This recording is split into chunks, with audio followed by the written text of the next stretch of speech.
Let's get started. My name is Teresa Moulton, and I'm the editor-in-chief of the Change Management Review. Good morning, good afternoon, and good evening to everybody in our global audience.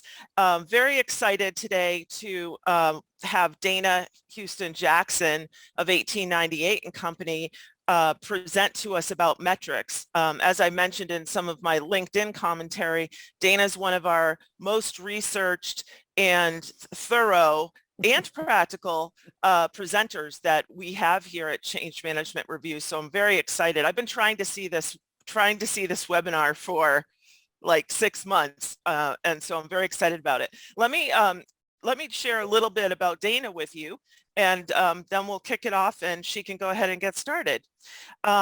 Change makers need to be aware of the on-the-ground execution pitfalls that waste time, effort, and money.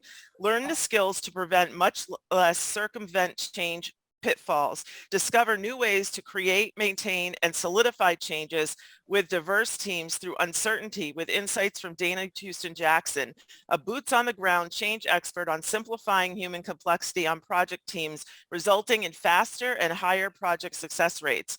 When leaders and project managers have critical new products and change projects that must be done, and they want good people to engage and stick with them through the journey while properly supported, they call Dana Houston Jackson and the 1898 and Company change team.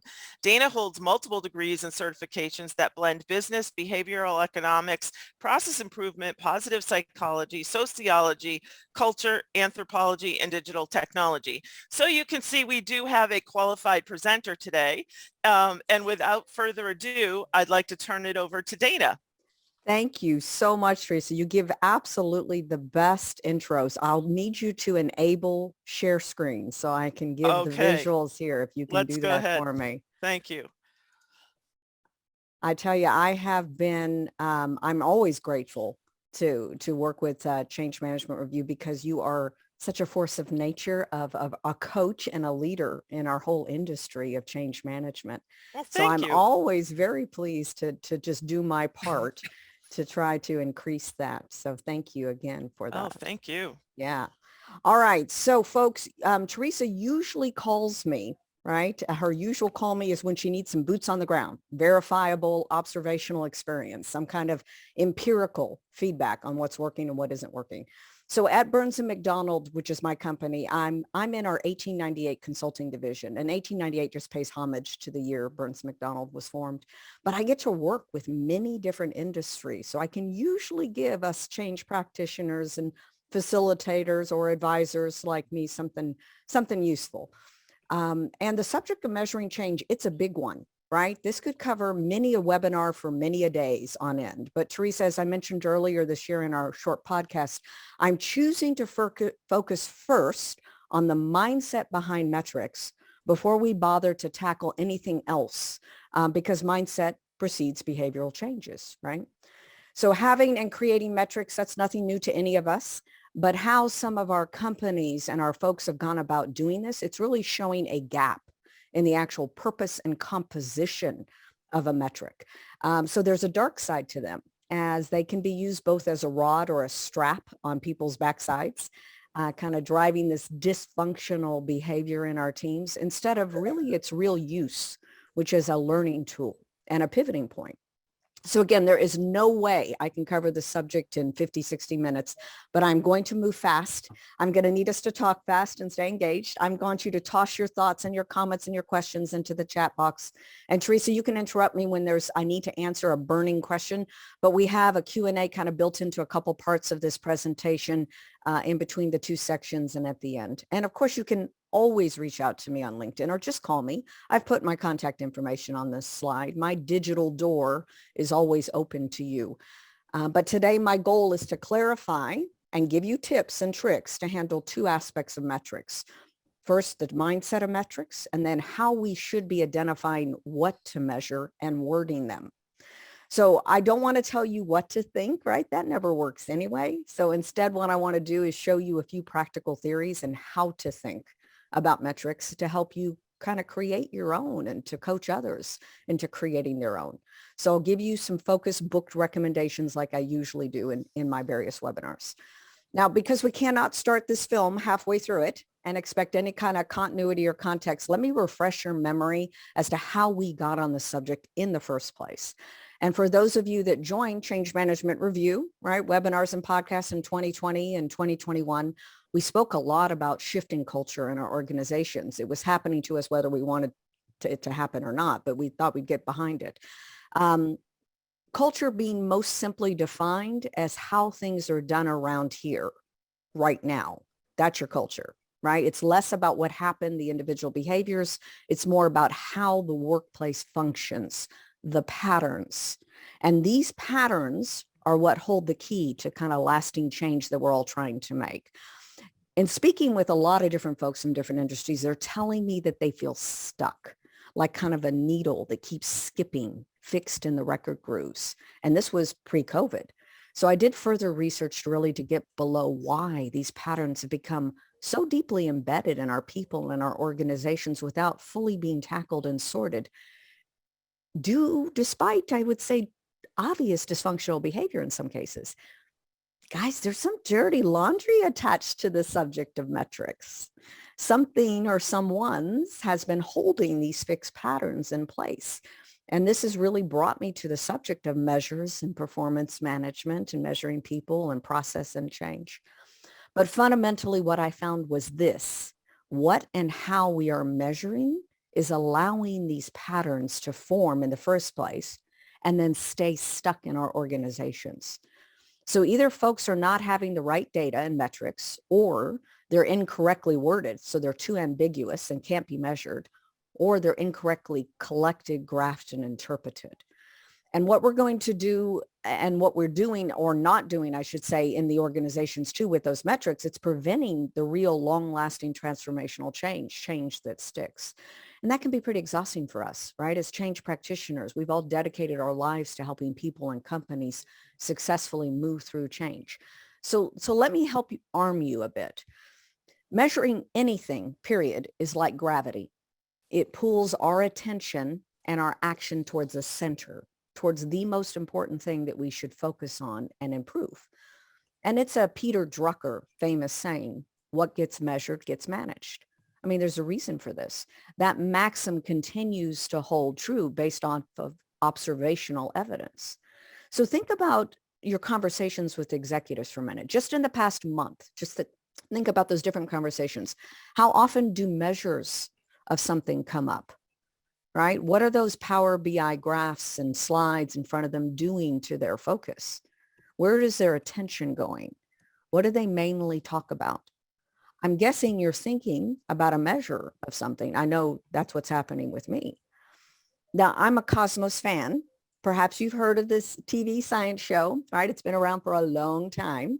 But astronomer Carl Sagan, he noted in Cosmos that if we lived on a planet where nothing ever changed, there would be little to do. There would be nothing to figure out. I mean, if the world was completely predictable, then organizations would be like perfect machines and all those outcomes precisely produced as intended. Our control would be 100%.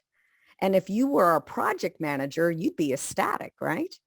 But our organizations are not deterministic machines. They are infinitely complex because humans and their thoughts and their actions and their decisions and their attitudes are what make up organizations. I think we lose sight of this simple fact. We put it all there. We can't change it. And the idea behind performance metrics should be to deepen our understanding of the complexity in our organizations. And the deeper that these measures go and the more accurate that they are, the faster our identification of these workplace patterns that make up culture are, so that we can constantly improve the results we want to be creating. I mean, that's the reason to keep measures in the first place, right? Not to penalize or to pressure a person, but to constantly improve the results we want to be creating for our business.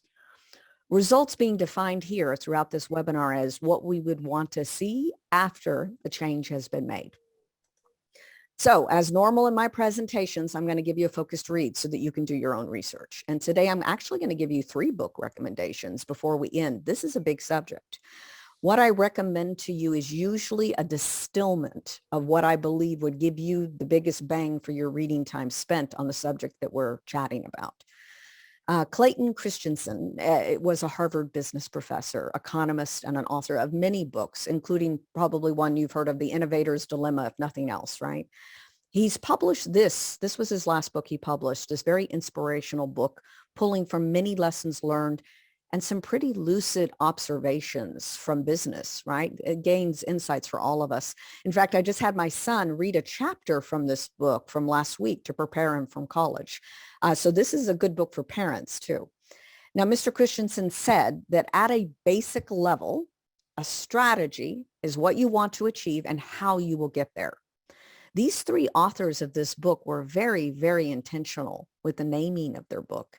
The name has measure in the title because we are always assessing and measuring.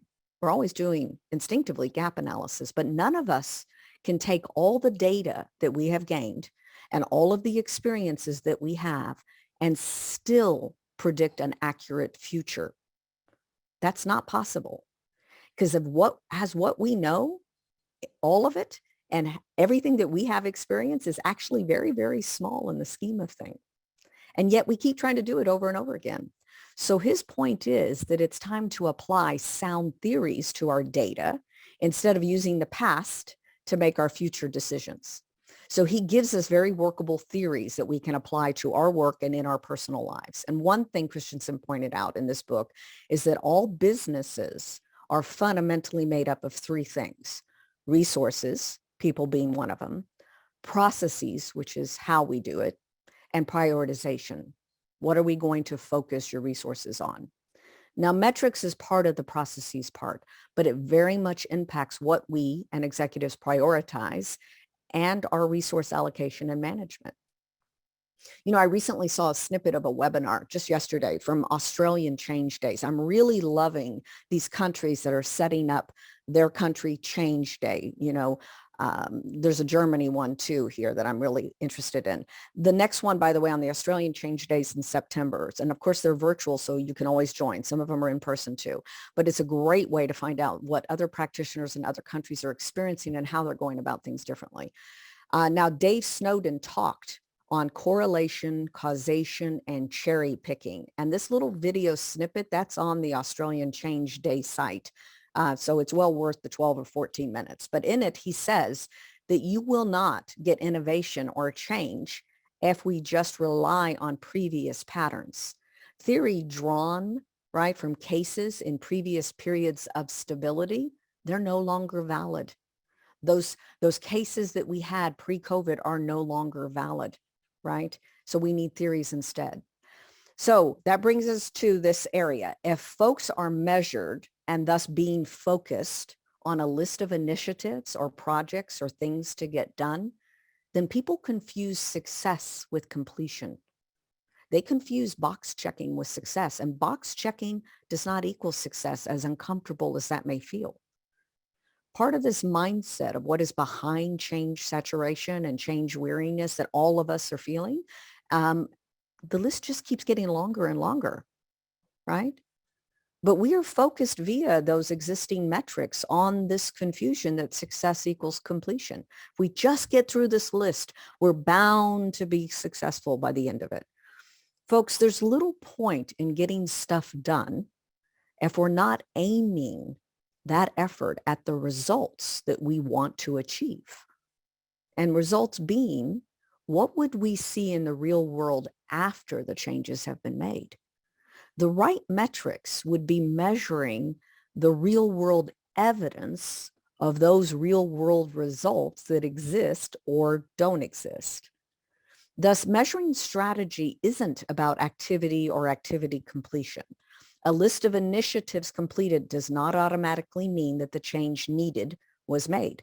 Milestones are not measures. Financial performance is not the outcome. Fulfilling our purpose is the outcome.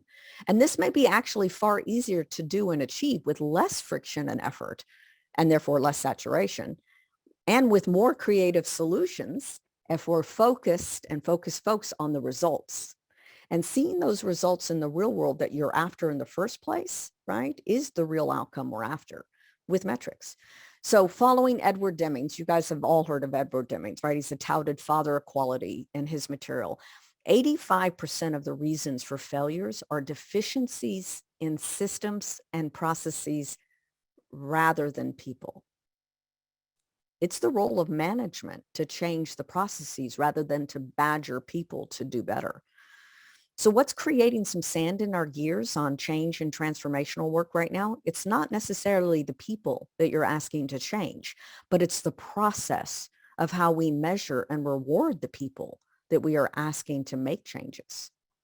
And there's plenty of material in the fields of psychology, sociology, anthropology that talk about an infant coming into the world with a pretty clean slate, right? Then there's the environment and the people around them that influence their attitudes and thus their behaviors as they grow up. And we'll just keep it that simple for right now.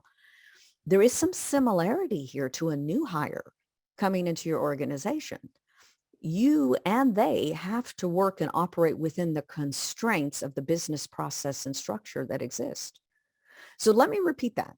You and your new hires, right, have to work and operate within the constraints of the business process and structure that exists. Processes that people designed and agreed upon, priorities that people decided and agreed upon. The only other two options for folks are they can try to change them or leave. And their frustration comes about when they don't own the processes. And this is causing some of this friction CEOs are complaining about teams getting along.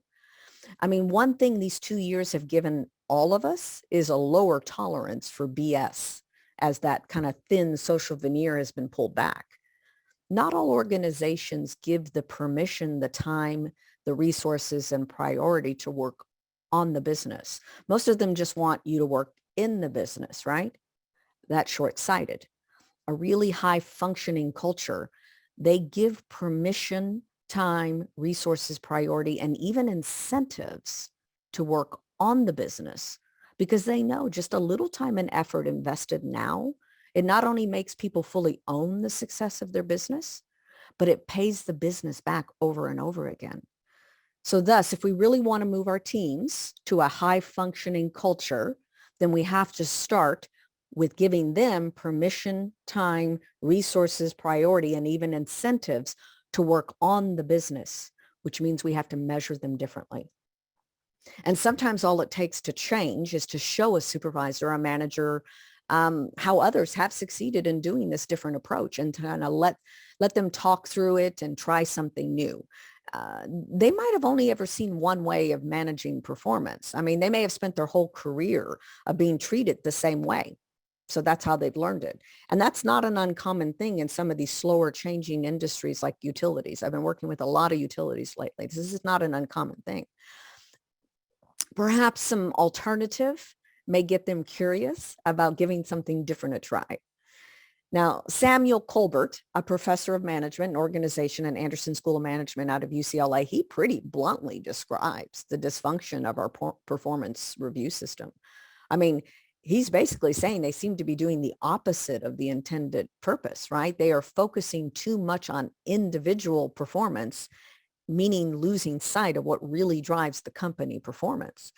I put a quote from him here that's pretty hard hitting. He says, help people grow? Hardly. It actually prevents workers from improving.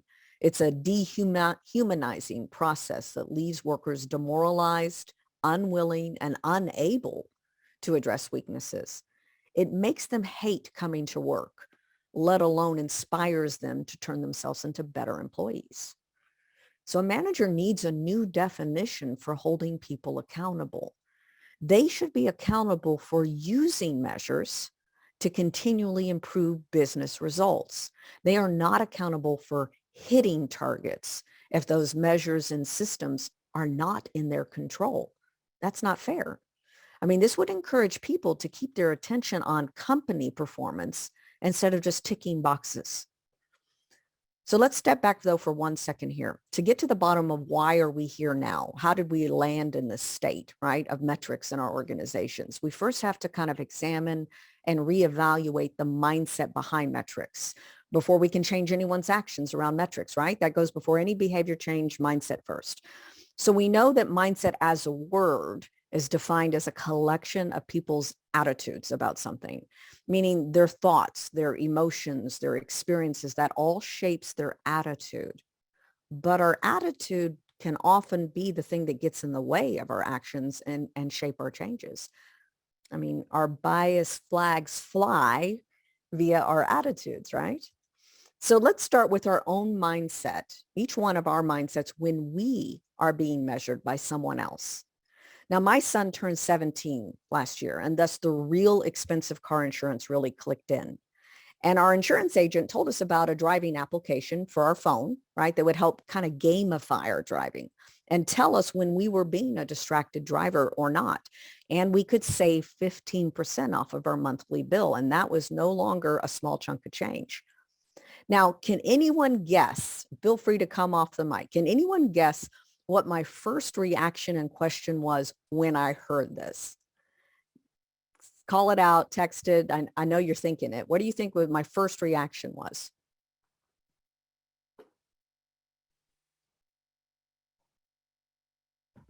Teresa, are you able to help me with that? I don't know if they can come off mic. How do they measure focused driving? What does that mean?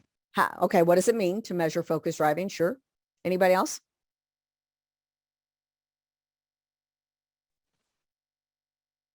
How can my son game the system? How can my son game the system? Thank you very much. Yes.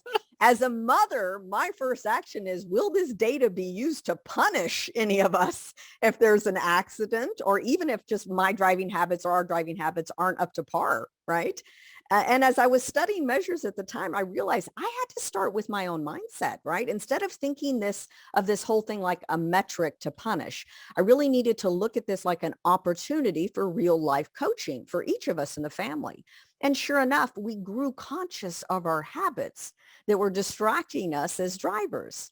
And it became this family game of encouraging each other to keep our rewards high and our percentage high. We had to move I had to move myself from this attitude of being watched to having a driving coach to make each of us a better driver, which is the real goal we wanted. And by the way, I was the one that had most of the problems of being a distracted driver, not my son. But why such an initial negative reaction? I mean, I consider myself to be a pretty rational and an intelligent person. Why would I have a physical repulsion for using this app? Well, it doesn't help when we've all been raised from an early age with our personal metrics being grades as a form of punishment. I mean, think back to those tests and papers that you turned in and how you felt when they were being passed back to you. You got that in mind? I mean, sure, educators say, hey, it's learning, it's not judging. That's what grading is. But that is not at all how we interpreted it as a child, right? Nor even how we looked at it as a parent. Our children are failing if they get a C or below. I mean, were we also not being ranked against the other children when those papers were all passed out at the same time and they could read each other's expressions or even see the grades? My son came home after a test in public high school, and between the papers and social media, everybody seemed to know what everyone else had scored. The point being that measures have to be tools in people's hands, not rods on their backs. It's an uphill battle for all of us if we make measures about success or failure on an individual basis. So folks, if we really want our organizations to give great performance measures, then we first have to shift the purpose of them from judging to learning. And there's plenty of research now that says holding individual people accountable with KPIs can do more harm than good. There is an alternative. Look, and I know this idea hurts some of you. It's counterintuitive. It took me months to get comfortable with this idea. I was raised in the business in the 90s with a whole different mindset, but stick with me on this journey. Karen, you had a question. What's up? Yeah, just curious. I mean, a focus of 80%, then do kids say, okay, for 20%, I can be texting? You know, that is a concern. And I then people just being under stress. Yeah, From I have being, to tell you. Yeah, I'm sorry. Go ahead. being like observed all the time. That's exactly right. I tell you, there is a solution to this in education. I worked as a middle school teacher at an international boarding school in Oregon. They got rid of all grades. There were 0 grades. What they had is self-paced learning, individual like checklists and check actions. Everything was based off of application. And yes, they got tested. Yes, they got tested at the end of the course. And if they missed anything, that was coached in. They were graduating between 16 and 18 with extremely high SATs and ACT scores. So it is possible. We don't have to keep going through this. It first takes an acknowledgement that this is wrong, right? And we need to change something because it's we humans who put it here in the first place. All right, I'm gonna demonstrate this to you, right?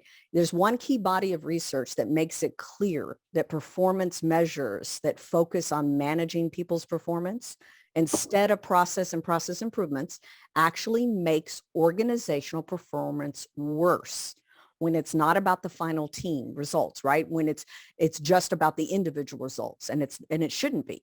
It reinforces this dwindling spiral. So I'm going to ask all of you a question after I walk you through this story.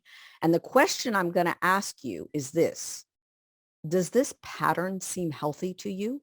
I mean, it may sound familiar, but is it really healthy? And do we want to continue it? It starts with monitoring. Managers want people to perform better, so they monitor people to assess performance.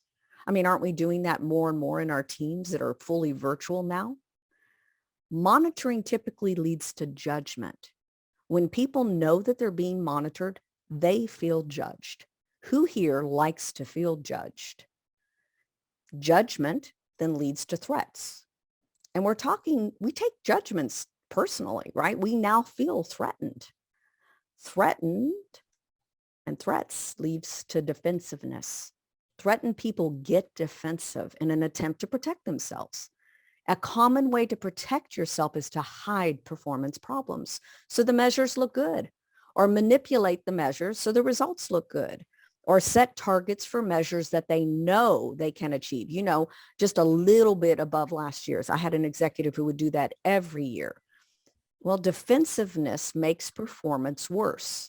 When the important performance problems are hidden, performance gets worse. Nothing stays the same in this universe. I mean, physics tells us that. We either get better or worse. If it isn't being tracked or paid attention to, it usually gets worse. Worsening performance leads to more monitoring. And managers pick up on the worsening performance. So instinctively, they think more monitoring is needed. And more monitoring means more judgment. And the downward spiral continues. Does this sound familiar? Is it healthy? I mean, is this not the CEO who will cut across the boards, inspiring everybody by just, hey, I need you to work smarter, 15%'s coming off? Or the customer service manager who's going to change the definition of solved, right, to get a better first call response? The dark side of KPIs, the dirty laundry. In a state of fear or defensiveness, people can't be creative. And without creativity, bold shifts in performance and transformations can't happen. But none of this is about how we lead, right? We have smart people and executives. This is about what to give their and our attention to as we lead. Measures being the gravity that pulls the leader attention into focus. All right, I'm going to pause here. We're done with this first part. And before I go into the second part, I want to see if there's any other burning questions we have before we get into the second part. Here, let's see. Roseanne, you had a comment there. Do you have any questions on that? Oh, no, it wasn't questions. I was just saying, those individual KPIs that you were talking about, those at times can also be a conflict with other people on a team or the project or process as a whole. So that's another reason to be looking at the process instead. Exactly. Good. Well said. Anybody else have a question or thing they want to share here? All right. So now let's get to some, if you do just jump in, let's get some practical tips. What can we do right now? All right. So for this second part, I'm going to recommend a second book, and I'm recommending Stacey Barr's work, Prove It. She is considered a KPI guru across the planet. She's out of Australia. I love this enough. I bought 10 extra copies. I gave them to my leadership team who are all at different points of reading them, but all talking about them. I went through her training and put another actually on my team just through her training last week. You'll find Stacy's work spattered throughout this presentation. And the story I'm about ready to tell you comes out of this material. And by the way, the recipe for writing a good quantifiable measure is in that book, if that will entice you to buy and read it, including how to properly interpret measures. All right, so to understand what we do differently, we have to start here. There's a school of thought and action called evidence-based. If you haven't Googled it already, Google it. Evidence-based leadership, evidence-based management, etc. We have to shift our process of creating and keeping metrics to the evidence-based management practices. The idea behind evidence-based is fundamentally putting real-world results front and center. And here, evidence, what I mean by evidence here is the sensory description of how we would observe or detect things playing out in the real world if they were happening. And how we're defining results here are the states or qualities that are enduring, that are lasting, that are sticking. So when I say results for us as change makers, it would be answers to these questions. What would we see after the change has been made? And really getting that question fully answered in all of its glory. And what would we, or what would we want to see after the change has been made, right? Because once we have those results, we then can move into the evidence that would prove that those results are happening and have happened. And then once everybody agrees to the evidence that proves that those results have happened, then and only then can we have useful measures on that evidence. Thus, evidence-based measurement. All right, Teresa, you got a hand raised. What's up? Yeah, I just wanted to mention, this is what Daryl Connor calls realization metrics, right? So there's installation metrics and realization metrics. And I think this is a really good definition of realization metrics, you know, the metrics we measure after the change has gone in. So I just wanted to add that in. That's great. Thank you. That's a nice correlation. Absolutely.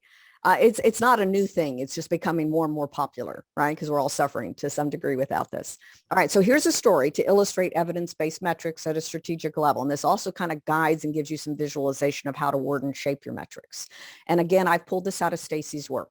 Now, Stacy worked with a group focused on ending homelessness. Big purpose, right? And after workshopping, they landed on this very carefully worded mission statement. The Alliance works towards ending homelessness by improving homelessness policy, building on-the-ground capacity, and educating opinion leaders. Now, that's pretty dang clear. First of all, works towards it. There is no 100% in this universe, right? We will never be zero on homelessness. The second thing is they didn't stop on working to end homelessness and just stop there. Way too generic. But they said the specific 3 ways that they were going to do this. This focused them in all their actions from top to bottom. And to prove how well that they're fulfilling this purpose, they used measures that anyone could visualize in their heads. Measures that have little to no vagueness or Weasley words, right? Words that can be interpreted many different ways. Measures that were not gray, that are actually meaningful to give insight to folks and executives so that they can make better daily decisions. So let's take a look at what these measurements are. Average length of time persons remain homeless.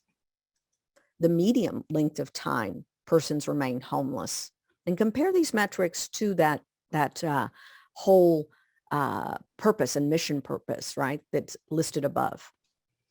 All right, the next one is percentage of persons who return to homelessness. The number of homeless persons. The percentage of homeless persons who gain or increase income.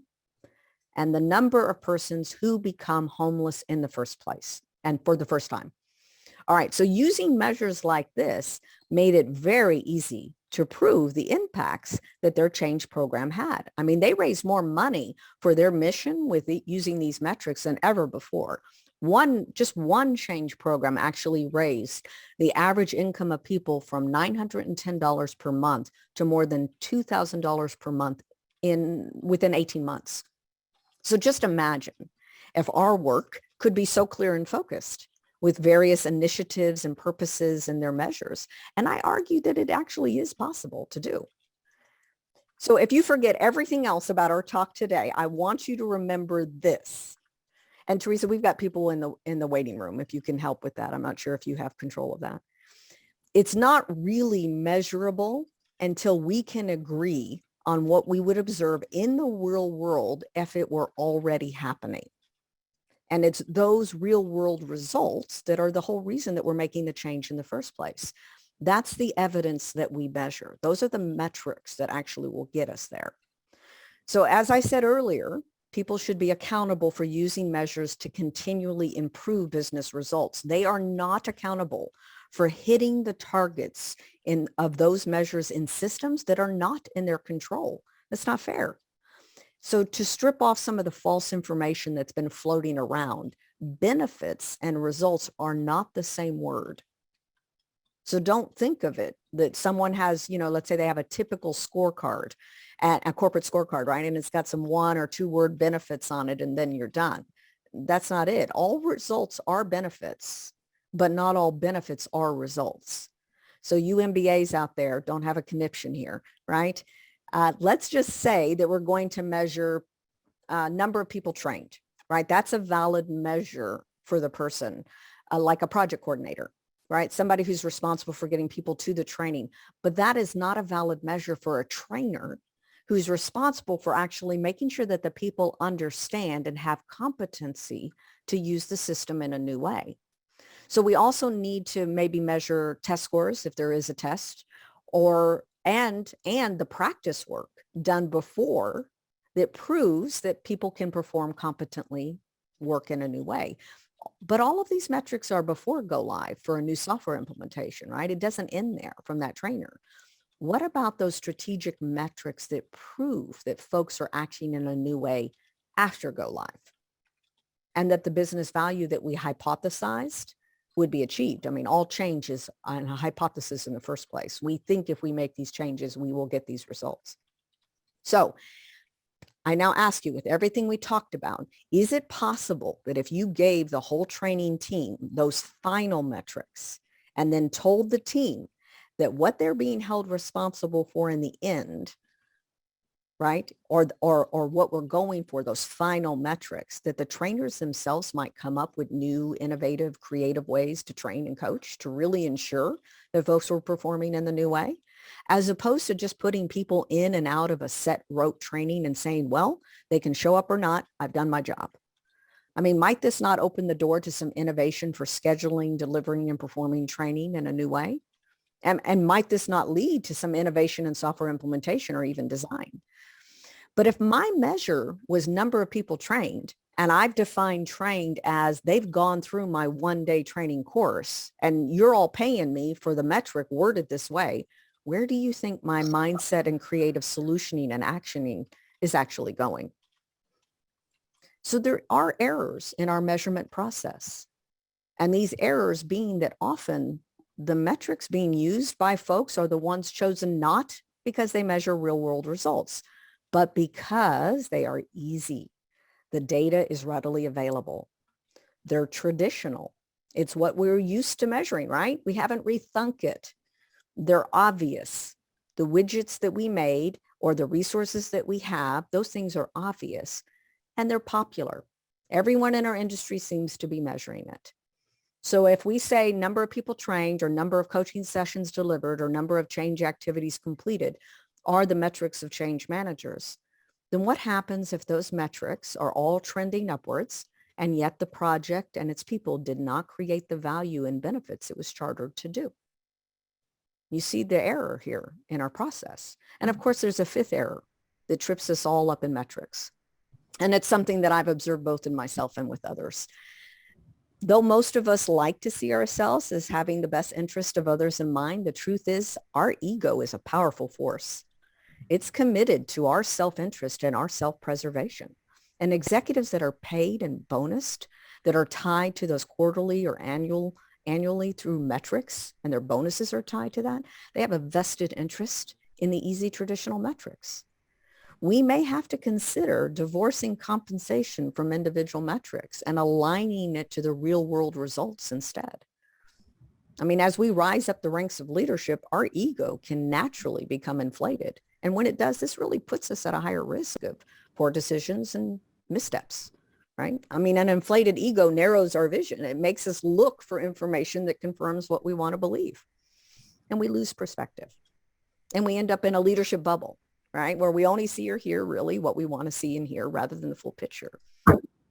And so in the face of setbacks and criticisms, we find it harder to admit and to learn from our mistakes. So folks that have to want to see what's going on and be willing to do the work to measure what matters and measure real world evidence that proves that the results were obtained or not. And we as change practitioners want to coach towards, here's what we want to coach towards: feel the fear and do it anyway. Courage over comfort. All right, I've got a hand raise. I cannot pronounce that name. I'm going to butcher it if I try. Please don't make me. Demilia? Oh my gosh, I feel so embarrassed. Your hand is raised. Did you have a question?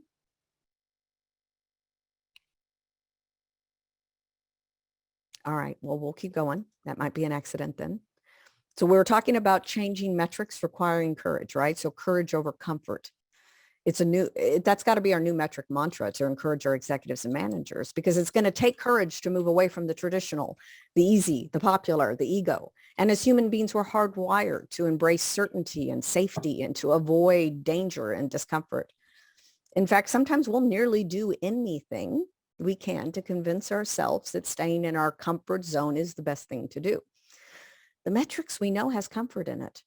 That's where courage comes in. And courage is different from fearlessness. We can still experience fear about making a difficult decision or delivering negative news to somebody. But changing this puts executives in a vulnerable position because they will likely take some heat and make mistakes until we venture into this unknown territory. But this vulnerability opens the doors for others to be vulnerable too. And that starts the process. It really makes executives and organizations more human-centric. And that's something that's become more and more popular in our corporations since COVID. So the timing is good to tackle this. It may not have been psychologically safe to tackle this before, but I'm starting the conversation now because I believe it is. And I know you probably all hoped you would join, and I would just hand you a ready-made list of change metrics that you could just hand them off, right? And use them yourself or to your leaders. But I hate to break this to you. No matter what metrics you or I hand over, it will always be questioned as too vague, not quite right, not good a fit, not possible, too many, too few, right? So instead, we as change professionals, we have to involve the people in their own measures. They will only really own them if they created them. You have to do the work to teach them how to name the results, how to identify the evidence, how to test the measurability, right? And how to create proper measures for themselves. There is one thing, though, that all of us can do right now. And I do this every day, I find now. Our leaders and our managers, they will forever struggle to find clarity or know whether goals are happening or not if our progress and strategy is open for interpretation. So one thing we can do to resolve a piece of this is we're still using and talking in weasel words when it comes to our strategy, our initiatives, and in our measures. It's a very hard habit to break. And again, weasels is this vague words that can be interpreted many different ways. And now it's a hard habit to break for 5 very interesting reasons why we keep using them. And if we have time, we'll go through those 5. But again, they can be interpreted different ways. So examples of weasel words are collaborate. When I say collaborate, what do you imagine in your mind? What do you see? How about innovate, capabilities, competency, excellence? These are words that cannot be visualized by themselves, and they're unmeasurable in the mind and in action. They are too vague. So there is no way we can know if we actually achieve them or not. Folks, Shorter does not always mean it's clearer or less ambiguous in people's minds. Don't go for shorter. As change practitioners, it's very hard to create a compelling story. And that's a skill, as you well know, we all have to do, storytelling, with a number of weasel words that we use to prevent visualization of actual results. So our work is to coach our people away from this bad habit and instead help our folks focus on the real world results and evidence of those results in plain language. So I'm going to give you a rule of thumb here. Here's your trick. If a 10-year-old cannot understand a word you used and explain it back to you, it's a weasel word or a weasel concept. And conversely, the easiest way to change a weasel word into something meaningful is to try to explain it to a 10-year-old. This is not dumbing down. It's making it easier for all of us to understand and remove ambiguity. I mean, even intangible goals can be measured. Let's say somebody tells you that they want to hire a great candidate, and you ask, well, what do you mean by great? I mean, that's a pretty intangible target and can be interpreted differently by different people, right? Many different ways. So you got to get them to think more deeply through your questions. And you ask them questions like, I don't know, what's the difference between great and not great candidate? Right? Get them to list them. And you keep coaching them to answer this question that gets a definition around this intangible word like great or innovate, etc. I mean, even accountability has become so overused, it's become a weasel word. Well, I mean, what does that really mean? Think about that for a second. Now, if we apply the 10-year-old rule to it, isn't what we really wanted with the word accountability something more defined like if someone is accountable, it means they can be relied on to take care of it. And if anything goes wrong, they will fix it. Okay, that's clear. Somebody tells me now, okay, good. That's what you're wanting from me. Forcing clarity is doing your part with your change leaders, right? To help keep some of this dysfunctional behavior at bay in our organizations. And the brevity that is gained by using weasel words, it's not worth the inaction and confusion created due to the uncertainty. But right now, the belief is that if you're accountable for performance measures, then you're the one who's going to be blamed or punished if it doesn't hit the target, right? So people don't like to own measures or KPIs or even confront the subject or look at it because of a fear of what being held accountable means, the dark side of KPIs. So instead we go for like a range, a high to low that we target instead of a single point. And this kind of helps move him or her away from 90 is targeted and either they made it or not and are punished or not versus, hitting the target versus maybe taking a range that takes into account normal human everyday changes that can happen, a variability between 85 and 100 on a daily basis. And there's different ways to work with measures and interpret them and to identify them that helps undo the dysfunctional behavior. These are small but powerful shifts in how we talk about and how we target, how we word, how we interpret our measures that will make a big difference. So and it's not always weasel words, by the way, that are creating ambiguity between management and employees. My world was recently rocked when I observed firsthand reactions to virtual and digital communications that I would have never expected or anticipated from in-person meetings or conversations. I mean, it happened often enough in these last couple of years that I was motivated to look to a root cause. And what I'm finding, because I'm still researching this, but what I'm finding is that how we've all been taught to handle personal interactions and communications in school and in real life scenarios and at Toastmasters and all of those great places is not the same way. We handle now predominantly our form of communication being emails, memes, Twitter, virtual text, Zoom, Teams, digital communications, basically. It has different interpretations that you would never believe, right? So there's a whole new world with new digital communication cues that makes all of us immigrants to learn the culture of digital body language. And research is showing that digital body language interpretations are very different from in-person body language. And it's a practical challenge now to manage these multi-generational, global and virtual teams. That's not going away. So I'm still in the middle of this entire field of research, but far enough along to recommend this book for some immediate help. right? I'm sure my next rounds of conferences and podcasts will be focused here a bit. So you'll hear more about this. All right, let's look at what time it is. We've got 9 minutes. I'm going to go through this next slide really quick of the 5 reasons why we continue to use the weasel words and what we'll have to coach out of. And then we're just going to open it up for some Q&A. So again, just in case you're wondering, what are the 5 common reasons why folks keep using weasel words to kind of articulate and communicate strategy? I'm going to summarize them here. Reason number 1, to make alignment easier. We believe that it's important to keep goals broad enough so that everybody can find their own contribution to them, right? But that's a myth. People find it frustrating and they tune off and tune out, right? And they can even become very cynical about the strategy when it's written so vaguely. I mean, that's why many strat plans that kind of just sit on the shelf and they gather dust or in a PowerPoint somewhere lost. The second reason is our strategy is too complex. We believe that our strategy is very sophisticated and therefore we need sophisticated words to convey it. And while we might think that we have a good handle on the practical meaning of those big words we keep using to articulate our goals, we have to remember that the strat plan isn't written for us. It's written for everyone else. I once had an executive of a company, the CEO, and I asked, who's the strat plan written for?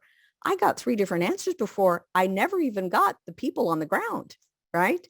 It's the rest of the organization efforts that are going to execute the strategy. And if they don't understand it, it won't be executed. So reason number 3, being specific locks us in. We don't want to be locked into achieving anything too specific. We've already been beaten up enough with accountability and these metrics. We prefer to have room to move. This is the fear of failure. And that fear is something we have to address first before the weasel words, thus courage over comfort. If it's a fear of missing targets, we're driving the wrong behavior. The behavior we have to take action on is to remove the performance closer to the targets. And that can only happen when everybody's clear about the action that's needed and why. The next reason is to avoid wasting time in debate, right? Whew. We believe it's impossible to replace those weasel words with much more specific words that we can all agree on. Because if we can't agree on the words to replace the weasel words with, it likely means that we don't have a shared understanding of the intent in the first place. That's a bigger problem. It means the best conversations we can actually have right now is the conversation about those weasel words and what they mean to each of us and how should we agree on what they should mean. And lastly, we have too many goals. So people realize that if they made each weasel word specific, it could turn into a half a dozen specific results. And that's too many. It's a sign that their strategy really isn't strategic. It doesn't focus them. It's not prioritization. It's more like their strategy is a shopping list of everything rather than ruthlessly prioritizing what is most important and urgent to put their resources on. As Peter Drucker often says, strategy is more about what not to do. And that's why one of the rules is to ruthlessly prioritize. Okay, I'm going to stop here. I'm going to let you read this graphic. It speaks for itself. It's time for some questions. What do we got?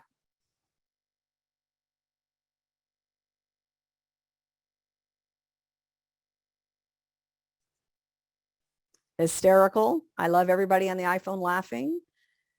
Leader people. Somebody want to talk with me? You got 5 minutes. Any questions? Nothing? Karen? Rebecca? Rebecca speaking. I'm just thinking back to accountability, Dana, because when I saw that word come up, I was like,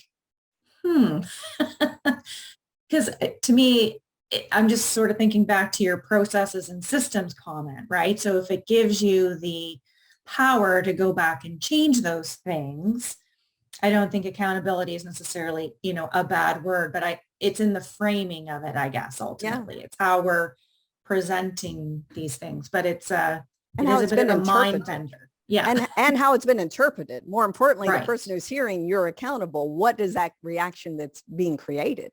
What has been their history and experience with it? Right. Yeah. Karen, it's how we're framing it and how we're, like you say, if there's a punishment element to failing to meet the target, right? As opposed to rewarding your efforts and attempts to make the target, right? What's the driver behind it? Right. Yeah. And even changing the target piece, meaning instead of hit the target, right? You got to make 80 or you're failed.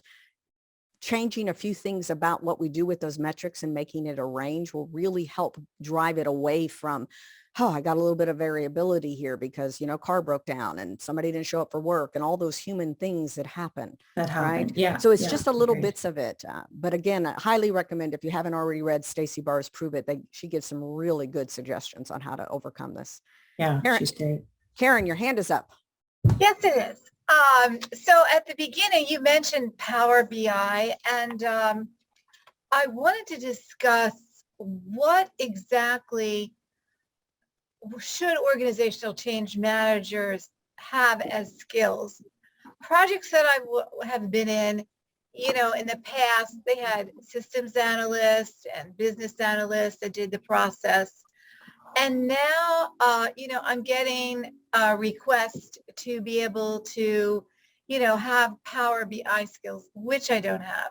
So is it our responsibility to be able to work with the SMEs, the Power BI SMEs, or are we supposed to be taking on the hat of a Power BI SME along with everything else? Big question, right? I bet a lot of you have answers to that particular question. Karen, our job is people, not the technology. Whatever is being designed, developed, and delivered, our job is that the people themselves can engage in it and adopt and use it. So because our job's people, a lot of times we're coaching our project team too. If our project team is using Power BI graphs to focus our executives somewhere different than what we need for people, then we're going to have to coach in something different. Right? As opposed to you having you do need to know a fundamental understanding. I'm finding that we as project change managers have to understand enough about metrics, because metrics are what's being used to prevent our change from sticking or for even happening in the first place. And that's exhausting. I don't like to waste time. Wasting time wastes life. Life is too important to waste. So we'll have to know something about it. But I would never expect you, Karen, to be able to get into Power BI and design a dashboard, come up with your own metrics on it. I wouldn't expect that as a change practitioner. A lot of times we wear dual hats, but I can't do that. But I sure know who can. And I can sure see what the executives do with that data. So I'm already in there trying to coach and change what they're doing with the metrics. Okay, well, I'm with you, and thanks for the, confirmation, because, they'll ask you to, start doing wallpaper. They ask you to do everything. Yeah. All right, good. Melanie, hand Thank you. raised. You're next. Hello, forgive the look, I've just come out of surgery. But I wanted to let you know that one of the things that I took away from today is what does the measure tell us? I'm doing a measures session in August, actually, for a group of executives, and I've made a lot of notes today about the so what, so what, so what. What would we learn if we measured this? And I think there's an exercise there in, if this was a really high measure, what would it tell you? If it was a really low measure, what would it tell you? Because I think that that's a way of getting the brain on board to go, actually, it doesn't tell us anything. Why are we bothering then? You know, what should we measure instead? So I just wanted to let you know, Dana, that I was really thank you. And sorry, I'm not my usual perky self, as you can tell, I'm in a lot of pain. I will check in on you on that surgery, but I'm sorry to hear that. Hopefully all's good. The other thing too is it's executives' responsibility to prioritize the group, right? What they focus us on, what they do to the resources and processes, they have to prioritize. So what data are they going to use? How are they going to use it to prioritize? I think the data and how they interpret metrics helps them get to that point of proper prioritization, which we depend on. But I think asking the question, what does this tell us? Yeah. And I think if you put examples in there of if the measure were really positive or if the measure were really negative, and see if they would actually react to it, if they would care. Because if the answer is they don't, then that's not actually a measure that engages them. Right. And that helps them go, yeah, really, we don't need to be measuring that. Yeah, nicely So done. that's what's helpful. Great. Thank you for that. Someone else had their hand raised and then they disappeared off my screen. Who else has their hand raised or has a question? It was Damilola. Yes, I tried to pronounce that name earlier, right? Is she still here? And she put an interesting question in the chat, Dana. How do we put this message across to leaders and project sponsors? Because most of the time the change person isn't a decision maker, and the change capacity, sorry, weasel word, of sponsors and leaders are driven by this same traditional metrics. Yeah, good. So great question, right? Large question on it. our job fundamentally is to coach in different mindsets and different behaviors, right? We're dealing with people and we need them to embrace and adopt and do things differently. So what is it that the executives are, first of all, you have to observe what they're doing with metrics and what they're saying. You'll hear if they're, start with weasel word. It's always your easiest first entry into talking to them. Really dissect that word by asking good questions of what they really want. They themselves are very smart executives, right? This is what are we going to focus them on, not how they should manage. By asking those questions, I have found they come up with, oh my gosh, actually, I really want this. By the time we're done with it, it's worded in plain language. And now they themselves are focused. They themselves can see the priority and they change their behavior as to how they act about going about achieving that particular goal. So I would start with weasel words, very fun, easy thing to get started with. I would read the pump book on it and come up also with adjusting their metrics of what they're being focused on. Because if they're not ruthlessly prioritizing on it, they're dispersing everybody else below them. So that's my first step one of advice here. Great. So we're about out of time. I want to thank everybody for coming and Dana for sharing her wisdom and sage-like advice. I really hope that all of the webinars that we are putting together are adding a lot of value to your perspectives on change in addition to what's up and coming and getting more emphasized in the profession. And that's one of the reasons that we selected Dana to come and share her experience, because she always does such a great research job and puts it in context that we can understand. So thank you so much, Dana, for your time. I will let you know that we have a case study coming up with Edwina Pike on July 20th. And on July 7th, we're doing our virtual facilitated networking. And that's where we're building community. So if you want to come and meet people, it's a really fun group to come and meet. Melanie? Edwina is amazing. I consult with her myself. She is a voice definitely worth listening to. Yes. And I'm really happy, just on a last note, I'm really happy to see the thought leadership growing up in the profession.